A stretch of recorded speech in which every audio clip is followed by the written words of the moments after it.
Let's get to it. So yesterday I got laid off. And I took a day to process it. So I think now I'm like ready to talk about it.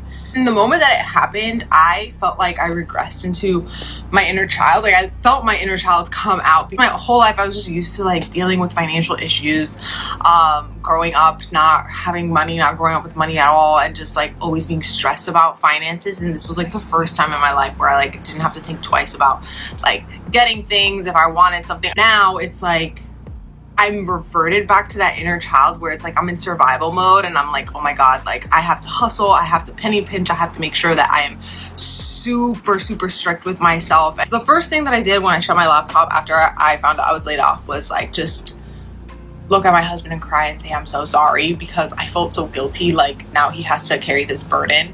I literally would dread opening my laptop every day.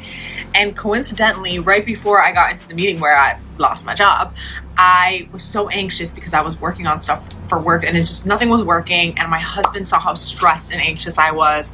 And he just came over and he was like, let me pray for you. And then we prayed and then I went to the call and I got laid off. And it almost felt like God was saying, I release you, like this is not for you. And really do feel like this needed to happen. It almost feels like this like divine intervention where God is telling me like this is not your purpose. Go find your purpose. Go fulfill your dreams. So I'm gonna be creating a lot more content now that I have more time. Obviously I'm gonna still be like applying for work. And I was like rushed with feelings of embarrassment, like oh my gosh, like I'm unemployed, I don't have a job, this is so embarrassing, even though it was like out of my control. It wasn't a performance-based thing or anything, and like I obviously wasn't the only one. Like a bunch of people at my job were affected, and obviously this is like a normal thing that a lot of people have experienced, but I don't know, you don't think it'll happen to you until it does, and then when it does you're like, oh, what do I do? Like my world is like kind of upside down. I've always felt like I've had potential to do something else, but I've never really had the energy because I had a full-time job and I never had the energy to like devote 100% to like creating content or pivoting into interior design or fashion, which are the things I actually care about and that I love and that I would love to do for a living. But I never gave myself that opportunity because I was so comfortable. And there's nothing I like more than just control over my circumstances, because as a child I didn't feel like I ever had control, especially in the financial sense. This was like the first time I did, and I just did not want to let that go. Another thing that I was worried about is I am moving to New York City in a month, and we were looking for an apartment. We haven't found an apartment yet, so obviously the budget is changed completely, but I was still looking for an apartment way below our means because I'm just like that. I'm not gonna spend thousands and thousands of dollars. And then everybody was trying to convince me like, no, you can afford it, just get something better, just get something better.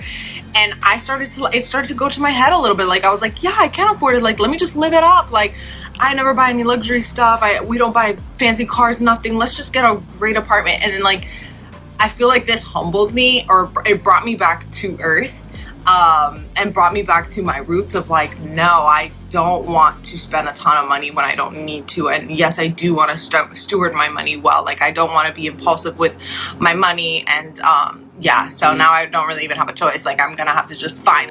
Okay, let me just stop it right there because I love to interrupt. Now listen, don't do that. Don't you ever do that. Now you do that with things, okay? If you feel like, oh, I've been working hard, I just want to splurge on myself, and yeah, you're right about it, I do deserve. You do that with a thing, not a big thing. You do that with like a shirt. You know what I'm saying? Like, I just really wanted something for myself. I ain't really been buying nothing, and you know, go get this new purse I seen. You do it with that. You don't do it with no crazy loan. That's how you make a mistake and go over your means. You got to stick to the plan to the end. You don't change the plan. Once you do the plan, you don't change that up. What are you doing? When you do that, you're not focused. And when you're not focused, you're not achieving nothing. Chasing your damn tail. I'm proud of her because she caught it before she did it. Boy, she was about to do it. And then she was like, I remember when I lost my job. So she's smart. Stick to the plan, stick to the code, And we don't make no mistakes like that. That ain't no boss move. That's not a boss move. Tell me, I really deserved it. And now you got an $800 car note. You want to deserve it every month? I want to just deserve it that one time. I just want to deserve it that day I bought a key lime pie and I don't usually eat it. That's what I wanted my treat to be. You want a 6-year treat? You want a high interest rate treat? You want a depreciating value as a treat? Y'all got some bougie treats. I don't be telling y'all to go low, but I don't be telling you to go dumb either. And see, that's why we had a problem now. We got a lot of fake it till we make it. We got a lot of people driving expensive cars and they ain't got none but their car. Now, if you ain't no youngin' and staying at home with your parents, I'm not talking about y'all young folks. I'm talking about these big old grown folks. They know they are. I'm talking about y'all. So if people do what they supposed to do and just stuck to the plan, stick to the code, don't change the game. On the game and the code and the plan is where you want to be in life. The plan what you want to have, what you want to do, your goals, your vision board. Y'all got some vision boards? Because we keep vision boards around here. The vision board is the life. The vision board is what we doing. The vision board is I want it and I'm finna get it. It's mine. That's the plan. You don't break the plan because you deserve it. You'll deserve it when you deserve it for real. And if everybody stuck by that, we wouldn't see nobody fake until we make it. When you seen somebody in a new Bentley, you'll know that they got it for real. They rich for real, for real. Or they straight for real. Not pretend. Not the repo videos I got.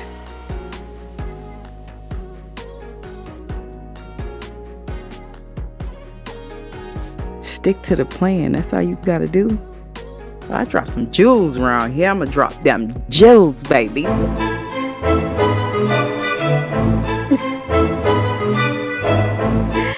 Telling you stick to the plan on your life, what you want to do, what you want to be, where you want to go. What's your goals? If your goals is open up a restaurant, you better be thinking it, wanting it, working it, sleeping it, dreaming it, pissing it, everything. Because you're trying to get that restaurant with your name on it. Harry's Wings. That's your vision. You do everything. You keep God first, and you do everything to keep your vision going. I drop these jewels, I get completely off subject. Y'all do this to me every time. God. Well, let's go. I'm proud of her, and I had to stop the video because that was a very important message that she said. Because a lot of people, and if you've done that and you ain't embarrassed to say that, put it down in the comments. I've did that. I said, I really deserve this new 4-wheeler. My dumb ass went over there and took a loan out, $8,000 for this 4-wheeler. Then I got tired of it later on and it was boring. It was a waste of my... Tell the truth down in the comments if you got a story similar to that. Because this lady just almost did that same thing that I deserve. You get it when you really do deserve it. Meaning, you have advanced, you have took care of goals, you ain't got no debt, your credit decent, your money stacked, your job secure, your income coming from different places, you know how to save, you got a cushion in case the roof fall off.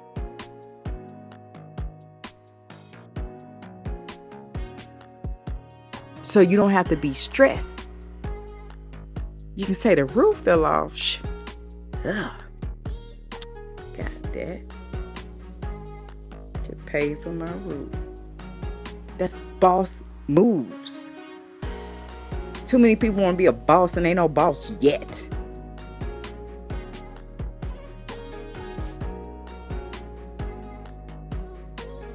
I deserve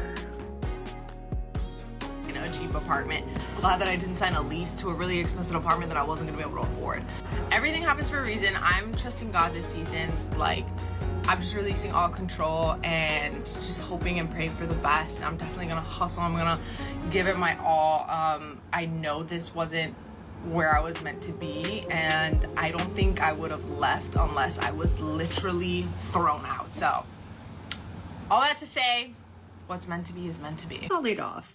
I guess let's talk about it. Actually doing very okay, surprisingly. Maybe it's just me, but I feel like when you work in tech, you're always like a little bit ready. I am very surprised that I am not that sad. It was a dream job for me, and I loved it, and honestly thought I was really good at it. I think when it comes down to it, it is just a job. I'm going to miss the people that I worked with so much. Not only did I love my team, that is so much concealer. I worked with so many creators that I am also really gonna miss. My skin has been so bad. More than anything, I'm feeling very uneasy. The job market right now is so scary. I have literally no idea what's next for me, but I'm hopeful and just trying not to freak out yet. I have really missed making content, so prepare to be sick of me. I am gonna try to document my unemployment journey, but we'll see. But See, she said the right thing, you know. seriously, never get too attached to a specific job. I'm excited for what's next, terrified but excited. As much as this was my dream job, I thought the job I had before was also my dream job. So hopefully on to bigger and better things. Thanks for watching if you made it. See, she said the right thing. I'm proud of you, girl. Never get attached to anything. Don't get attached to no job, no items, no things in life, no person. Don't get too attached to nothing, because you can't take nothing with you. That's a lot of positive outlooks, and this is messed up what's going on. Y'all aware what's going on around you? You see all this stuff happening? We're in a whirlwind. Put God first, though. That was just my input. Layoffs affecting us all, affecting everybody, trickling down. How? You might be a landscaping company and folks ain't calling you like that to cut the grass like they used to. They doing one cut instead of 2, 3. Folks might eat out more. You got a restaurant. Customer count done went down about 20%. That's how. That's why I make these videos. So if you entrepreneuring, you'll know what's coming your way. If you entrepreneuring, you'll know in your sector. Because you gotta be ready all the time. So you ain't gotta get ready. Gots to be 100.